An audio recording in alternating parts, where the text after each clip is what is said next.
Hello everybody, welcome back to It's Current Year for another fan submission today from Tactical Lich, who is also runs a YouTube channel, which I will link below, up against No Cane, No Gain. Tactical Lich is playing the Tomb Kings. No Cane, No Gain. He's playing the Lizardmen. And I think this is actually one of the better Lizardmen counter picks currently. I've actually been seeing it banned by Lizardmen. Obviously Lizardmen's still a very strong first pick, but yeah, Tomb Kings can give them some headaches. So we'll go through the Lizardmen army first of No Cane, No Gain.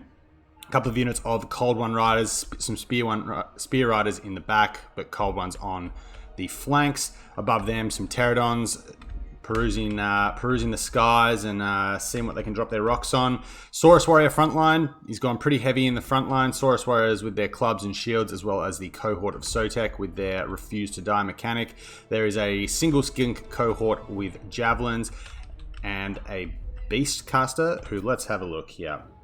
Flock of Doom, and the Manticore Summon also has taken the Cube of Darkness, so greatly reduced power recharge rate. That's an interesting pick. I guess we'll see it cast on, given that the Tomb Kings can rely in this matchup on someone like Cetra or someone like that who spams the Lore attribute and casts Incantation of Protection and that sort of thing. Reducing their power recharge rate and not letting them abuse that can be might be able to be fairly significant. Kroq-Gar up on Grimlock here, taking Hand of the Gods, Deadly Onslaught, as well as the Sacred Spawning of Jotl. So yeah, Kroq-Gar is pretty common in this matchup. On Grimlock, he can suffer a little bit at the hands of Great Bows, however, because he is a large unit model, but he's pretty fast. He can do some juking. So that's the Saurus or the Saurus frontline and a relatively elite, I guess, Lizardmen force. Over here for Tactical Lich and the Tomb Kings, we have a front line of obviously just Skeleton Warriors. We've also got the Kepra Guard, but pretty cheap in the front lines, just lots of bodies. We've got some Tomb Guard with Halberds in the back here. We've got 2 units of Chariots, which are very nice for working down Saurus Warriors.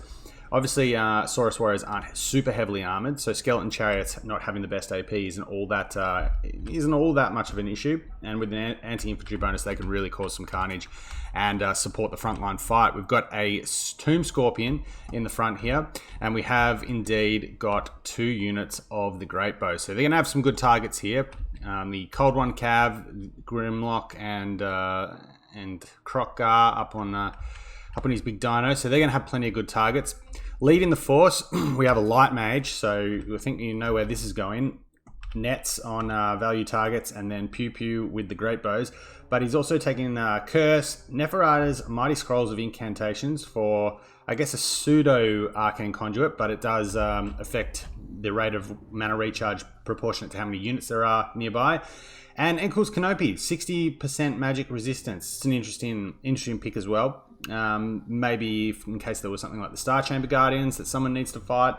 But we'll see how that's applied as the battle goes on. Also got Rocking Banishment, so a good way to sort of clear through the mass of Saurus Warriors. Down here with the Great Bows at the moment, we have Khalida, my favorite Tomb King legendary lord, both in the lore and the game. Tomb Strike, Venom Wave, as well as My Will Be Done, and obviously the Blessing of Asaph, so I'd say she will remain fairly close to the Great Bows. But she's a pretty decent duelist. Probably doesn't want to go toe-to-toe with Kroq-Gar up on Grimlock, but she can get her licks in that fight if she has to take it. Just needs to be careful of the Hand of the Gods as well. So Tactical Lich is probably going to just form up his ranks here a little bit. Trying to get a good firing position. He's obviously got the significant range advantage. There's actually very little range in this Lizardmen build. No salamanders. The ROR salamanders can be quite a common pick here. Lots of the skink cohorts with javelins. Bit surprised to not see a few more Pterodons as well. They're very, very strong in this matchup. Good for dropping rocks on Tomb Guard. Likewise on the heads of stuff like archers, I guess. And they're hard to shoot out of the sky for the Tomb King. So just changing targets here with the Great Bows, obviously making the most of Khalida's Blessing of Asaph and boxing up around their sort of firing position. Probably could charge out with this Scorpion and get a few hits in. There's no mass out here. The Cold One Cav is lagging behind a little bit, but the Pterodons are making their approach and are probably going to come and look to, I'd say, drop their rocks on these Tomb Guard with Halberds, because they could possibly be quite problematic for the Saurus Cav.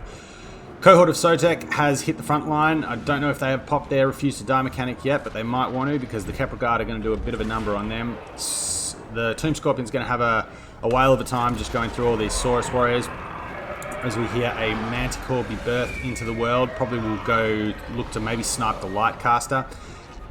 But the Pterodons flying overhead, probably going to get one rock drop here on the Kepra Guard, which is a good decision. Nice little rock drop there. They've got a few kills, no doubt. 15 kills. Might be able to turn the tide.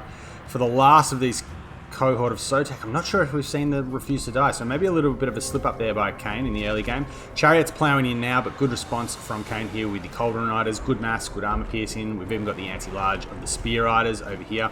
But the Great Bows are pretty much online. We do have a this is going to be a nice banishment too. If it rotates well through even the Cav, it can do some decent damage. Won't do too much to Chariot, so not too much to worry about there. And the rest of the stuff that's in here for the Tomb Kings is just Skeleton Warriors. Doesn't look like it got the best cast, but some nice damage here. Feral Manticores jumping down. Croc getting in on the Tomb Scorpion here. He will eat that, but he's taken a lot of damage from the Great Bows at the moment, which are now under pressure from the Saurus Warriors, who will push through the front lines. Flock of Doom coming down here is going to get some okay value. It doesn't do the most to monstrous infantry or single entities, and I don't think it actually caught that Tomb Guard. But some damage going in. Might be able to finish the Kepra Guard off sooner or later. The Light Priest is still just biding his time. He has the curse once up his sleeve once he takes some damage, and the Tomb Guard are being pressed into the fight now. But Croc is struggling here. Has killed the Tomb Scorpion, but at what cost? At what cost? Because the Great Bows have been plinking away all game, and they are doing some pretty massive damage. These Great Bows need to reform their line out the back here, because we have a massive terror out here, thanks to Tomb Strike, no doubt, on Khalida. I don't think there's any other terror causes out here. No, there's not. So yeah, Tomb Strike obviously does give you a melee attack buff, but also it does allow you to cause terror for a time. And the Halberd's still very, very healthy. And here we see Enkle's Canopy. I don't know what that was necessarily in response to, because I don't see a lot of magic damage over here, and it probably isn't worth using that on, to mitigate a Flock of Doom cast.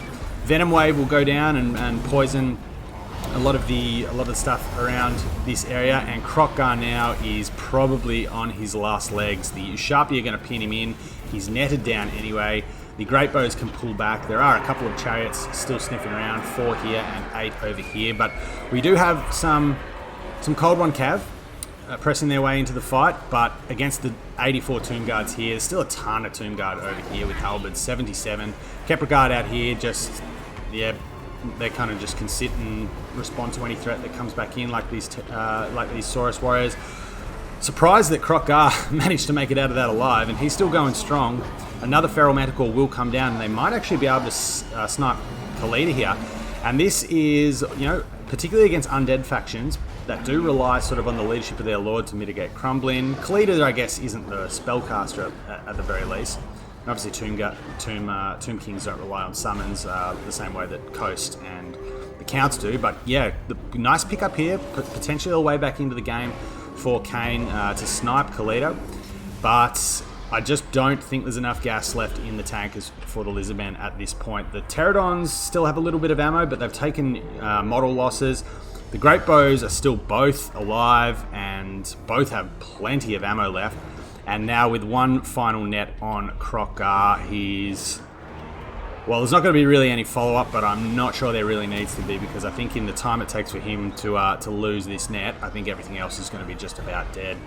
So the Pterodons are being forced down into combat, as much as anything just to stop the Great Bows from shooting. They won't do a ton of damage in that fight. Croc is waddling away now. He might be able to line up I believe he's still got one more Hand of the Gods. He does. Manages to maybe pick a model or two off these Great Bows, but it's generally a better single entity sniper than a unit clear up. And yeah, I don't think there's much left in the tank now for the Lizardmen. That is going to be army losses, and like I said, a fairly tough matchup for the Lizardmen in general. Great Bows here were able to stay online and shoot quite freely for most of the game. I think you need. Obviously, Saurus Warriors are very good at chewing through. I mean, Saurus Warriors can even chew through Tomb Guard reasonably well. But I think you just needed a little bit more width here. the mass of the Spear Riders is good for mitigating the chariot play. So both these chariots have definitely done a power of work. Tomb Scorpion had a bit of a tough time. There was a prime target for someone like Krokgar, and obviously with his Hand of the Gods casts as well, you know, getting good value before he got sniped out at the very least. The great bows here, particularly with a light caster, kind of can put him on the clock a little bit, particularly when he's on Grimlock, because it's just such a big unit model. I still take Krokgar quite regularly here, but I tend to just put him on the Horned one. So I think just maybe a little bit more width, probably a bit of a mistake as well. I'm pretty sure we didn't see a Refuse to Die summon on the cohort. Could have maybe stayed in the fight long enough to just drag the Kepler Guard down a little bit more.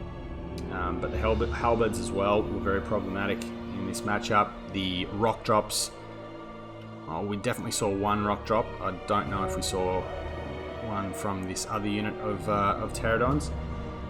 But I think overall, probably the halberds. Halberds probably would have been the best target there for the rock drops. I mean, Kepler Guard's a high value target, so that's fine.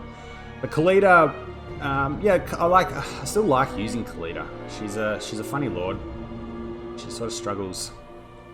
She sort of struggles with her own identity. She's a duelist that wants to buff missile troops, which is just a weird combination. So, obviously, if you're playing a tight formation like Tactical Lich has here, she can kind of do both, because she can respond to threats when she needs to, and then draw back to the Ushabti. And given there wasn't a lot of width here, we saw the Ushabti just constantly being able to sort of extricate themselves from the pressure from the front line. So, yeah, not the worst Lizardmen list. I think if you maybe cut a couple of the Saurus Warriors, had a few more Skinks, a couple more Red Crests are fine, and then maybe even cutting down Spear Riders. I mean, you can get the cheap mass for anti-chariot play through Feral Cold ones as well, for very cheap, and they will do decent damage to Skeleton Chariots, because Skeleton Chariots obviously don't have the best stats. Just allow yourself to be a little bit wider, pressure the Great Bows, and then basically just drag, stuff like the Tomb Guard down through attrition. I mean, you can snipe. You've got the sniping tools to kill Khalida. We saw what Krokgar did there to the Tomb Scorpion. So yeah, a few little tweaks, and this is a reasonably good anti, Tomb King counter list. But yeah, thank you to Tactical Lich for sending this one in. Always happy to take replays and have a look at them. And yeah, it was a pretty tried and tested method of playing the Tomb Kings into the Lizardmen, and one of the reasons why the matchup still continues to be pretty decent for the Tomb Kings. Anyway, thank you for checking out the replay. We'll be back with more soon. Take care.